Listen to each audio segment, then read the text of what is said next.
We will get started. So thank you everybody for joining. I just want to let everybody know, I know a couple of you have messaged ahead of time that you have questions. Please send me a message in the group chat. If you have a question, we will start with one question per outlet so that we can try and get to everybody. And if there are more time at the end, then we will come back for a second question, but please just try and start with one question to start. And maybe just off the top, I'm not sure if everybody maybe the minister's office might want to take a screenshot if everybody wants to go on camera for a second, if you're able.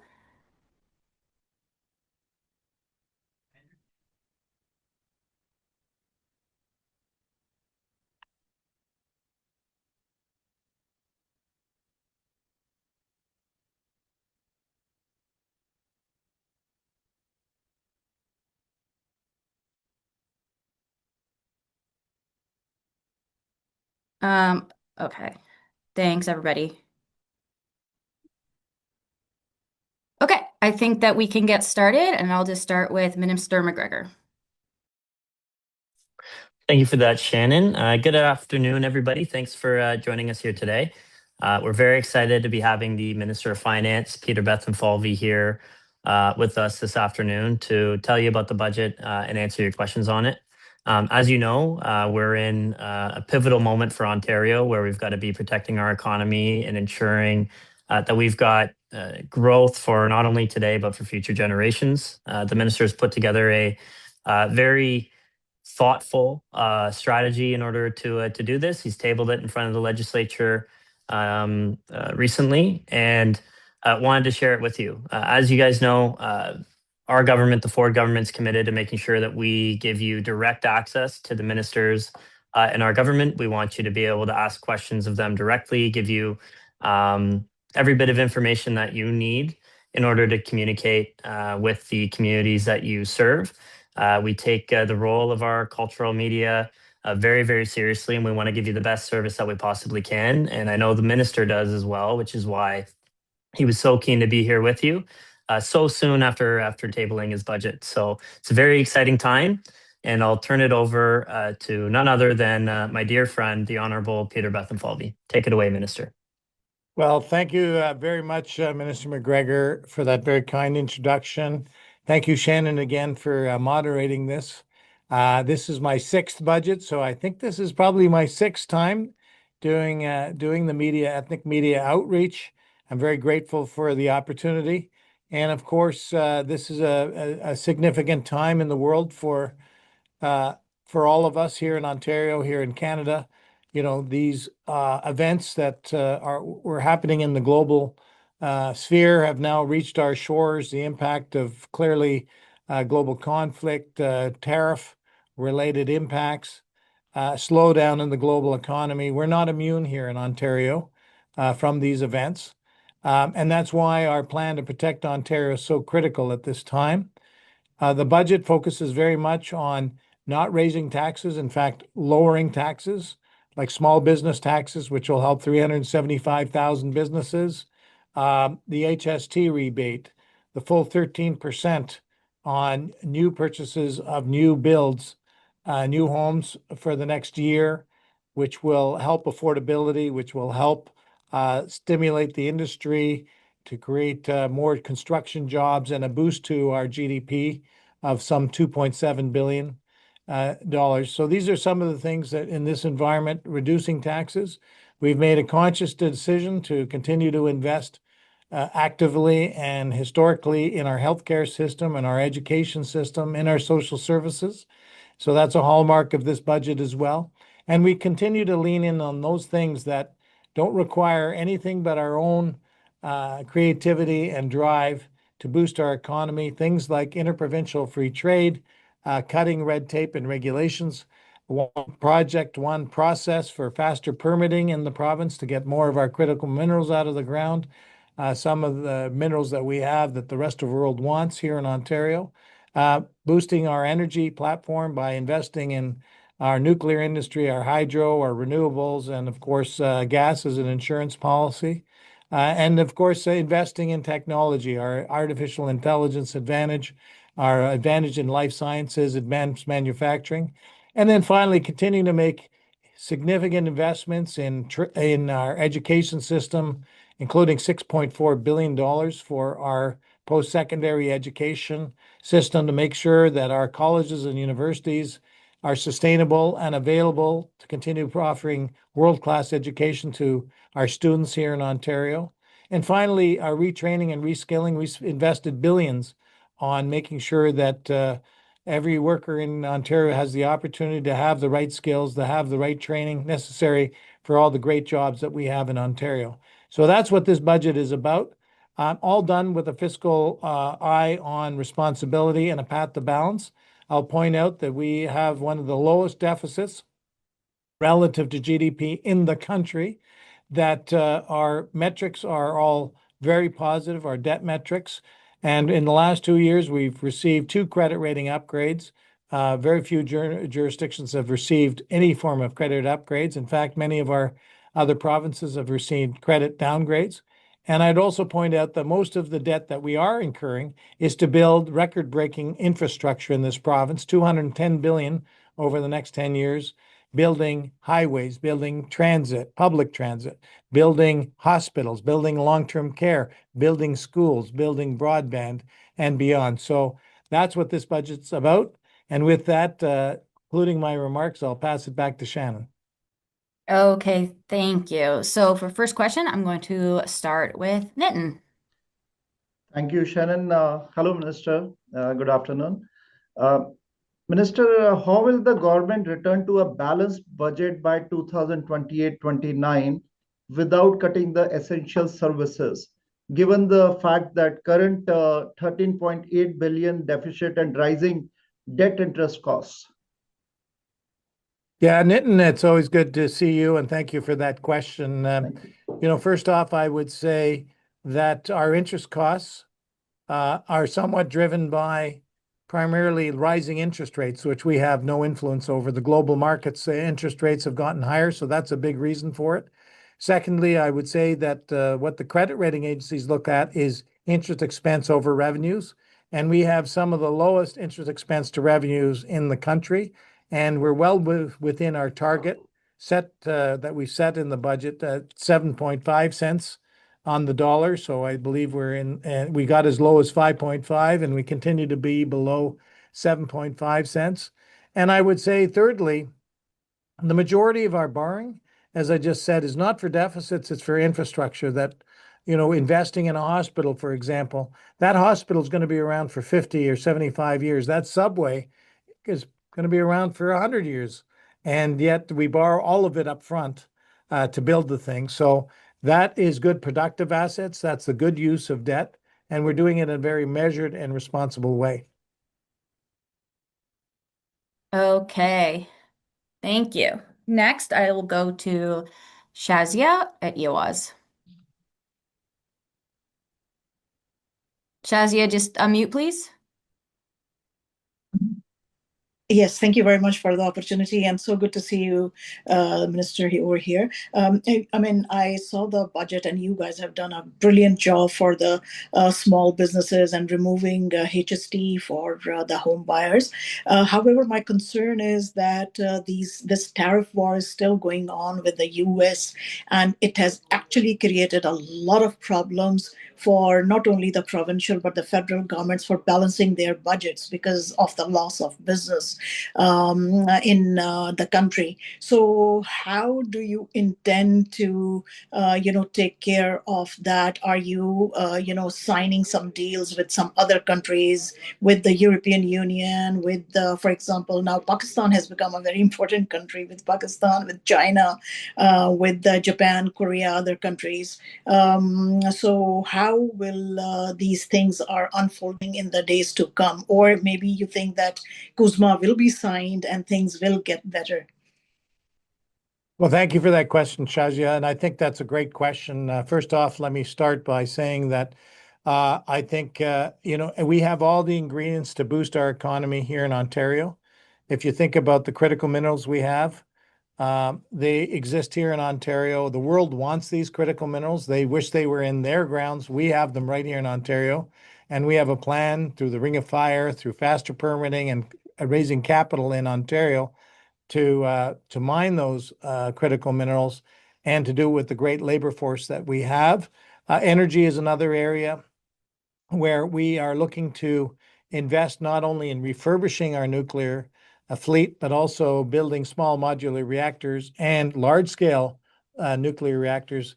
That's 150,000 new jobs, and over the time frame will lead to a growth in GDP of $800 billion. The third thing I would say, you've seen the Prime Minister set a goal of doubling exports from 300 billion to 600 billion over the next 10 years here in Canada. We fully support that. So you mentioned places like Pakistan and other places around the world where we can do more trade. That's definitely a part of our strategy. And finally, you mentioned Kuzma. Look, I'm an optimist. I don't know what the future will bring, but it's in the interest of the United States. It's in the interest of Canada to have a good deal. 9 million people wake up every day in the United States to build something that gets shipped to Canada. It's in the United States' interest to do this. We're stronger together. You've heard the Premier talk about that. He was just recently in Texas, and the reception he got and we got in Texas was fantastic. People love Canadians. They want to do business with us.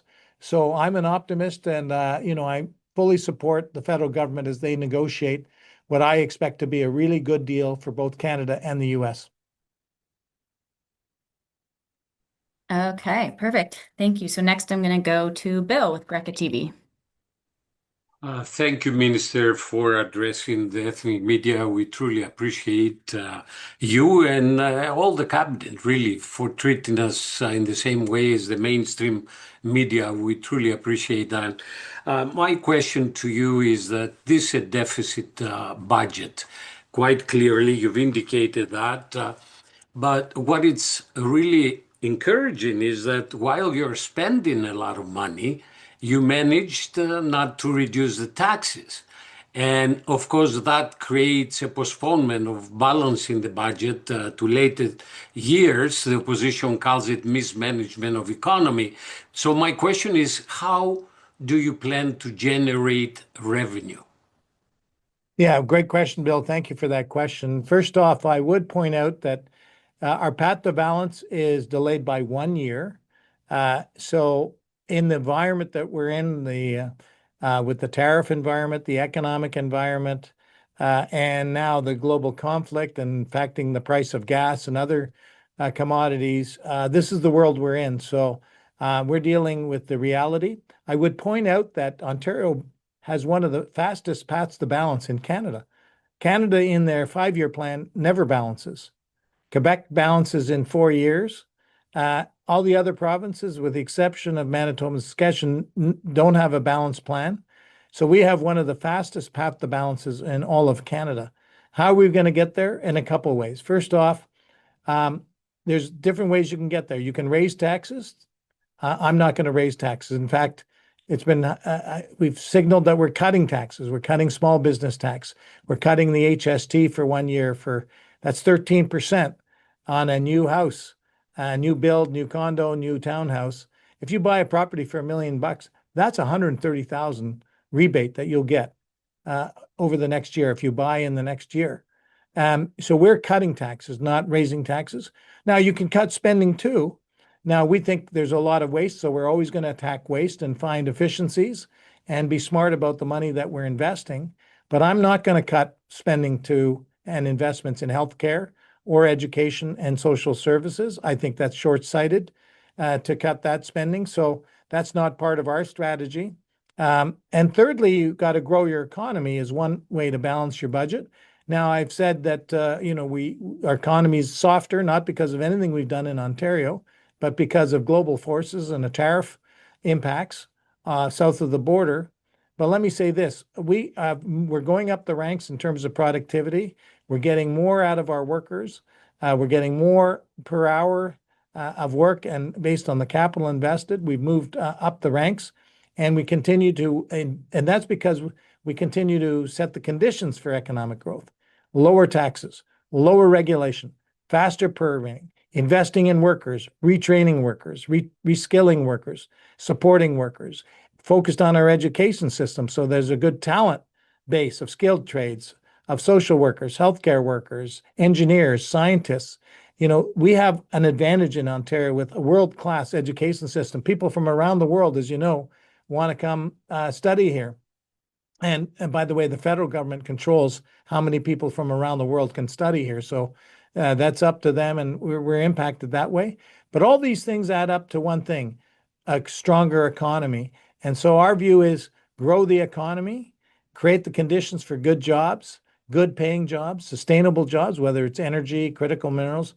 Our infrastructure build of 210 billion, that's putting a lot of people to work to build the highways, the transit, the subways, the light rapid transit, the LRTs, the GO system, new schools, new long-term care facilities, new hospitals, renovated hospitals. These are putting a lot of people to work. And by the way, our HST cut rebate is going to create 21,000 new jobs. There's many ways to boost your economy. And of course, a stronger economy and a greater revenues means more tax revenues for me without having to raise tax. And that's how you balance the books. I think that's the prudent thing to do. I'll just end on this. I don't believe in passing debts and deficits to future generations. That's why our government is very focused on our goal of balancing our budget so that we can do our part and not put all the burden on future generations. Minister, All right. is the Sorry, intended cancellation of multicultural Phil, classes I'm in just going to Catholic? jump in just one question. So I'm going to go to the next person. And if we have time, we'll come back to you at the end. Okay. All right. Next, I'm going to go to Gurjeet. Thank you, Minister, for giving us your auspicious time. My question is regarding the funding for ethnic media. Given the important role ethnic media plays in connecting diverse communities and newcomers, but there is no direct funding support in the 2026 budget for the ethnic media. So are there any plans, or how does the government plans to ensure its sustainability? It's an important question, and it's one we're very focused on, Gurdeep. So thank you for that question. So I would say we've always been there to support ethnic media. You know that we have a pretty significant budget every year for ethnic media, and that budget is over $1 million and continues to increase. I would also highlight that we provide supports through advertising and other means to over 17 languages. Many of you who are on this call represent a number of those ethnic communities. We're very, very committed to continue that, and we're continuing to find ways to continue to support ethnic advertising, ethnic media, so that you can get to your viewers, to your readers, to your listeners, the information about what our government and what our budget is doing. Thank you All so right. much. Thank you. Next, I am going to go to Nishad. Yes, thank you. Can you hear me? Yep. Perfect. Minister, good afternoon. And of course, again, thank you for taking the time this afternoon to come out and speak with us. I just had a question in particular. With respects to healthcare, we've seen a lot of development and monies being allocated for healthcare. But one particular issue, which I'm sure you're well aware of, is hospital wait times in terms of someone having an emergency, etc., and having to deal with the reality is sometimes in the news we hear of circumstances in which people unfortunately have passed away just for the fact that they've been there for 12, 14 hours and issues of critical need that they couldn't have been addressed. My question is, in particular with healthcare, is there anything that might be put in place to deal with this sort of shortage of ER doctors in the terms of the need of people coming in for emergencies, etc.? Anything that could be done to kind of address that sort of critical need from that standpoint? Thank you. Yeah, thank you, Nishad, for sure. A very important question. And of course, these wait times are very important to people right across Ontario. So, we would like the wait times to be zero. And of course, our goal is to keep them as short as possible. And, we've made significant investments in hospitals in not only providing them funding, we just increased the hospital budget again by over $1 billion.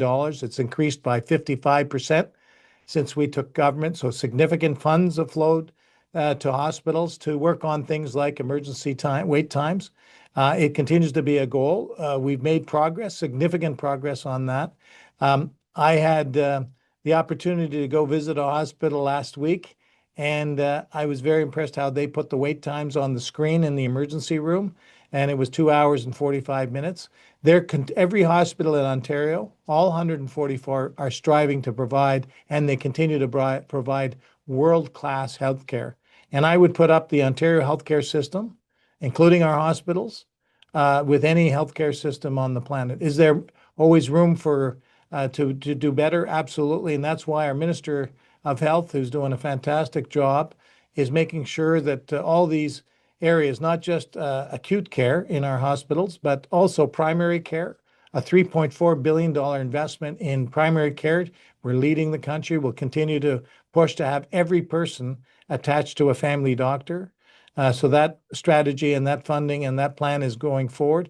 And of course, home care. We increased in the fall economic statement in November funding by $1.1 billion for home care, and we increased it again in this budget by over $1 billion.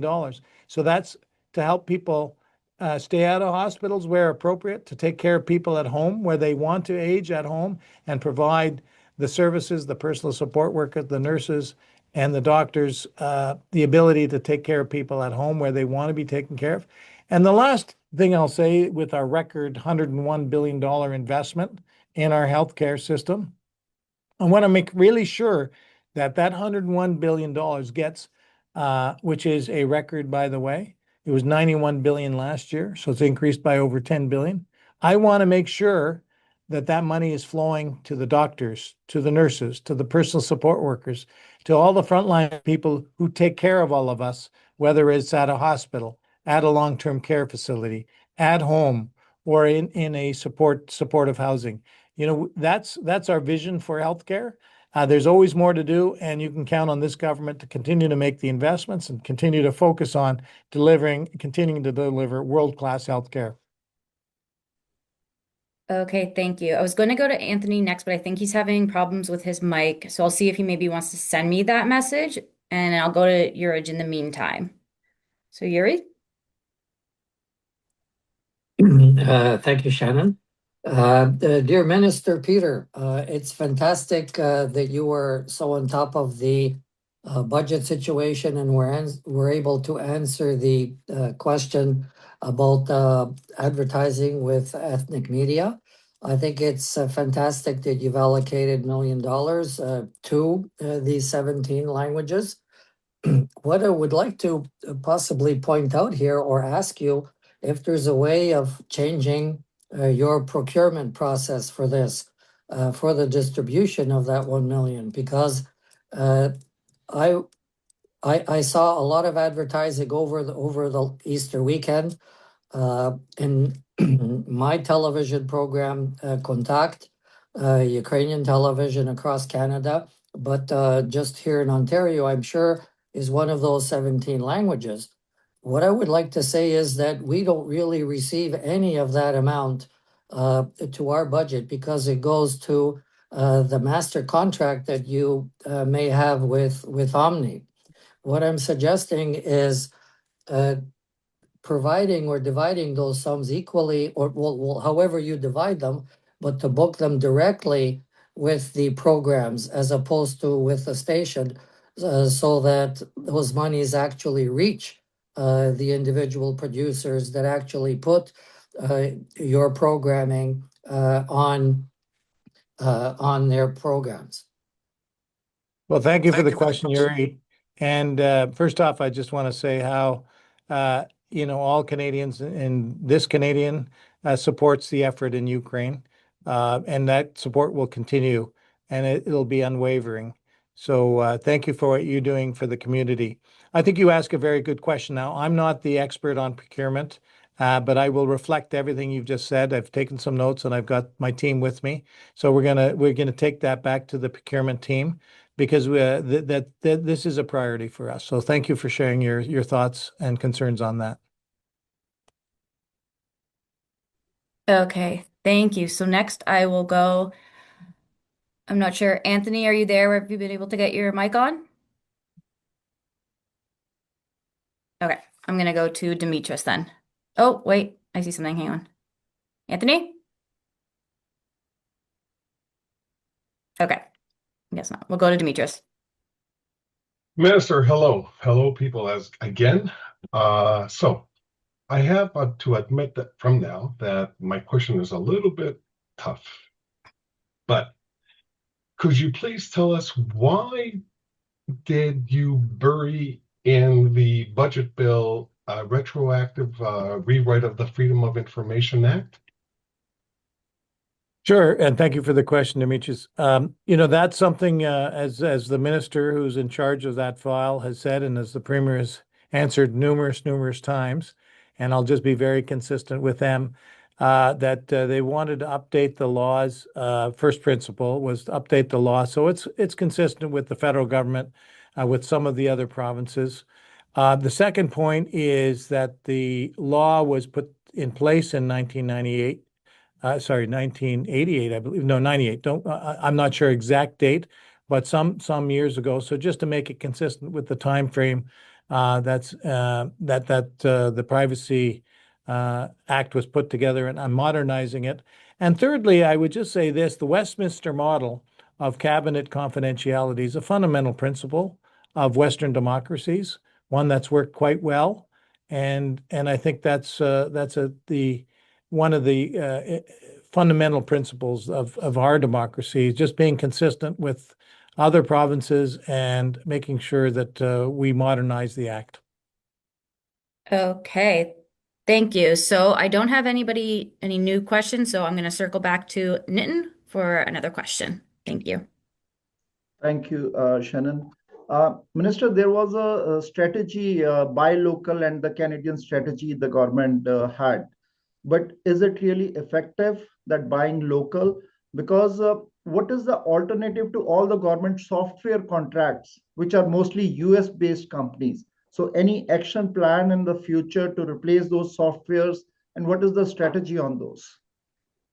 Nitin, that's a very good question. And of course, I would defer more technical or more some of the answers of that to our Minister of Procurement, Stephen Crawford. But I will say this in principle, every country around the world now is making sure that the appropriate, I should say, appropriate provisions are put in place for making sure that buy local, buy Ontario, buy Canada provisions are appropriately embedded in regulations so that we give Canadian companies, Ontario companies, a fair shot at being able to compete for their services and their products.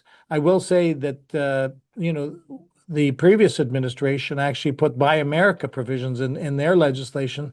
So it's the world that we live in right now. We got to make sure that it's a level playing field for Canadian companies, and making sure that we've gone through and give our great technology companies. You talked about technology. By the way, there are some great technology companies that are Canadian based. They're very innovative and they have great products. So make sure that they've got a shot at procurement in this province, and particularly through this is through for our agencies where the government is 100% and owns the agency or the board or the commission, so that those rules are properly understood and properly and appropriately pursued. Thank you, Mr. Thank you. Okay, so I'm going to go to Bill. I know he has a second question, and then I'm going to go to Mr. Saris, who has his first question. So I'll start with Bill and then Mr. Saris. Thank you, Shannon. Minister, first of all, I want to echo the remarks by Yuri. Really, stations and programs, television programs like ours, we never receive a penny. Whatever allotment has been earmarked doesn't go to us, nothing. So I hope you'll echo that to the cabinet table. But my question is that the planned position of the government to end multicultural classes in Catholic schools has generated some feedback which is very negative. Is this a final plan of the government? Well, I would ask. I think it's Bill that is asking Yes. this question. Thank you, Bill. I would put that question to the Minister of Education. What I would say about the minister is doing, the principle behind what the Minister of Education is doing, is making sure that the $41 billion investment that we've made in our education system, by the way, it was about 30 billion when we came into government, so it's significantly higher in the 8 years, which is funding, more funding per pupil has gone up every single year. Funding for childcare has gone up. We're building more childcare spaces as well, and a lot of additional supports in math, reading, and writing to make sure that we boost our proficiency in those areas. What the minister is really doing and all these actions that he's taking is making sure as much of the money that we give, that 41 billion, ends in the hands of the teachers for the benefit of the pupils and the parents. This is a fundamental thing. We've all heard about the board members and trustees who are buying art in Italy or going to, hotel rooms at the Rogers Center, watching baseball games and doing strategy sessions. That isn't for the benefit of pupils or teachers or parents. And I'll give you one area where the minister has led is to make sure that supply money for buying supplies gets to the teachers. I've heard from a lot of teachers over the years that they had to pull out of their own pockets hundreds, if not thousands of dollars to buy supplies for their students because these teachers care so much about their students. But it's just not right that we're giving all this extra money to the schools and yet it's not flowing to the teachers and they have to go in their own pockets. So that's why we said, here's $750 per teacher, right in your pocket, teacher. You go and buy the supplies for your students. You know your students, your pupils the best. So these are examples of the types of policies and why we're doing it to make sure that the investments are getting to the right places for the benefit, as I said, for our great teachers. We've got phenomenal teachers in this province, and we want to give the best opportunity for our children from kindergarten right through to grade 12, and we'll continue to make those investments. But we will also make sure that the taxpayer money gets efficiently distributed in the right places. Okay, perfect. So next I'm going to go to Thomas Saris. You'll just need to unmute.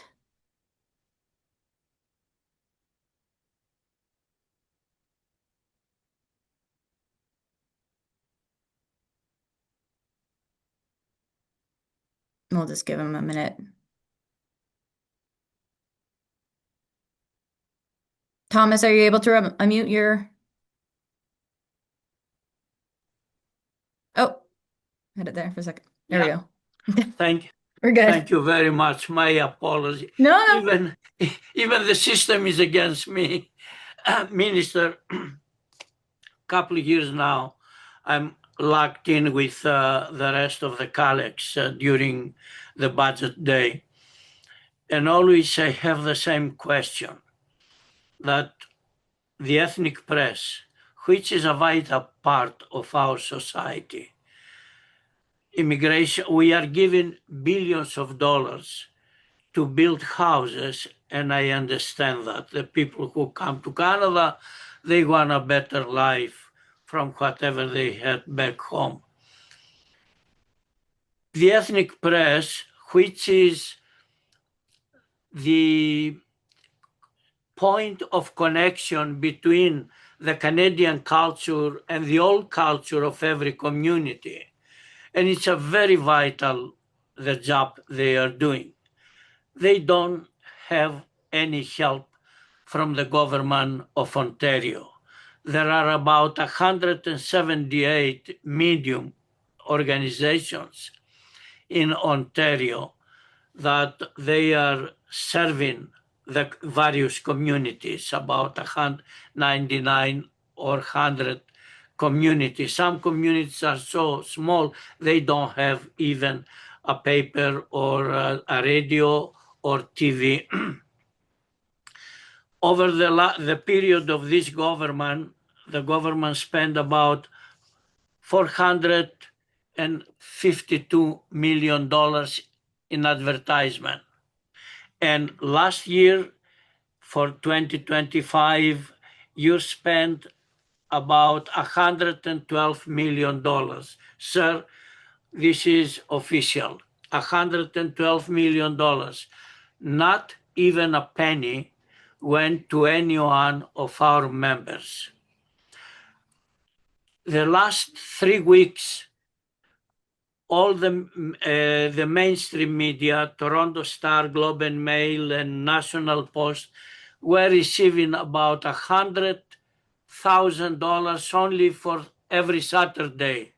I can assure you, I have the papers here with 3 or 4 full pages. Every full page in Toronto Star, the government pays $35,000. With $35,000, you can buy about 50 ethnic press, same publications. And we are out.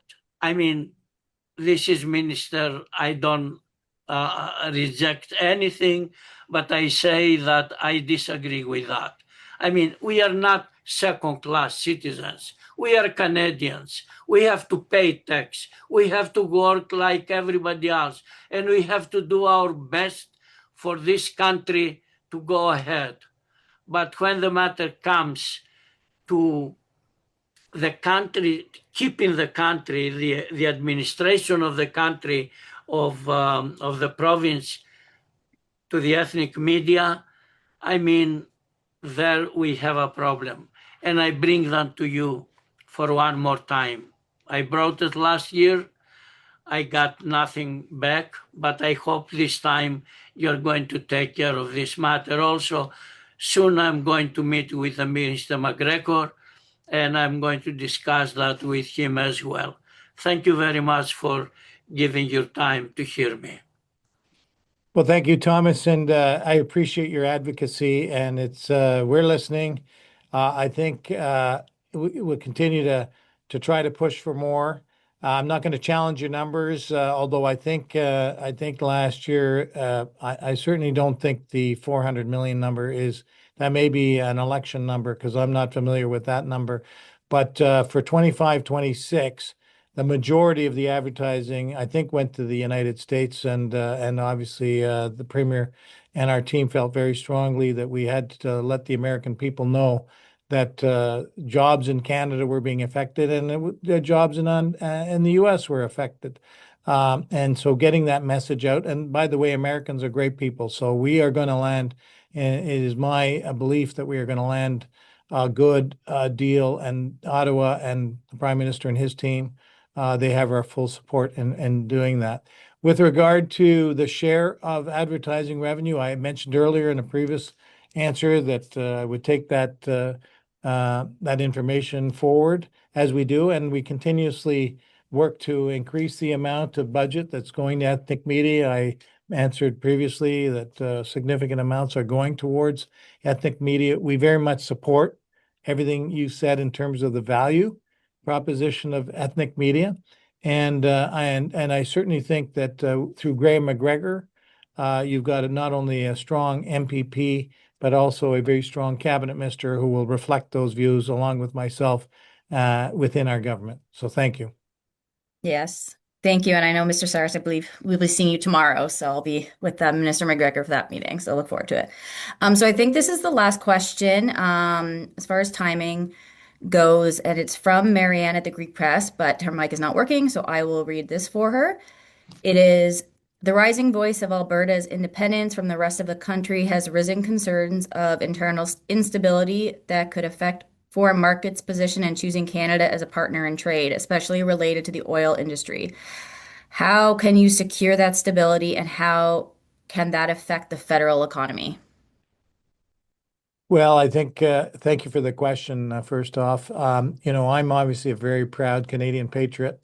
I'm the son of refugees from Eastern Europe and Canada. They came to Canada with nothing, and Canada gave them every opportunity to not only raise a family, have a good job, feel safe in the community, but to fiercely support our nation. And in one generation, here I am as a Minister of Finance and serving the public. At the end of the day, Alberta has a process. I'm from Quebec. I grew up in Quebec. Some have raised the issue there as well. I believe strongly that we are better off together, that as a unified country with all the things going on in the world, that Canada continues to be one of not one of the best place to live, to work, to raise a family, have a good job. So I'm going to continue to fight for everything Canadian. Okay. I do believe that this will be our last question. So I'll just quickly go to Ilonda at Extra TV. I know she has one question, and then we will wrap for the afternoon. I'm Yolanda from Italian Cultural Media, Extra TV, and I have a question for the minister. If the Italian government want to contribute with the budget for Italian language in the school, can you talk for this opportunity? Well, thank you. And we have such a great and vibrant Italian community here in Ontario. I'm so grateful I have so many Italian friends, and we have a lot of Italians in our caucus. I was with the Italian business community yesterday in North York. So great community, great contributors to the building of Ontario and our prosperity in Canada, thanks to the Italian community. That's probably a question better taken up by Shannon and Minister McGregor. So I know I've got Shannon. She's here. So you heard the question, Shannon. Maybe not here, but privately you can respond to that. Yeah, I can look into that and get back to Ilonda. So with that, I'll just close. I'll hand it over to, I know Minister McGregor had to leave earlier, but Minister Bethlen Falvey, thank you for the time. And if you have any final words, and then we will close. Shannon, thank you again for moderating it. This is my sixth budget, so I think this is the sixth time we've been together. I'm very grateful for ethnic media. Many, like my parents, came to this country. Many from the parts of the world, the best of the world, want to come to Canada. We have an obligation to continue to provide the environment to whether you're from the Ukraine or from Italy or from Pakistan or the many communities that are represented here today. It's so important that we continue to give that same opportunity for everyone here. And so I'm very grateful for the job that you do in the community. So thank you. All right. Thank you, everybody. Have a good afternoon. Take care. Thank you.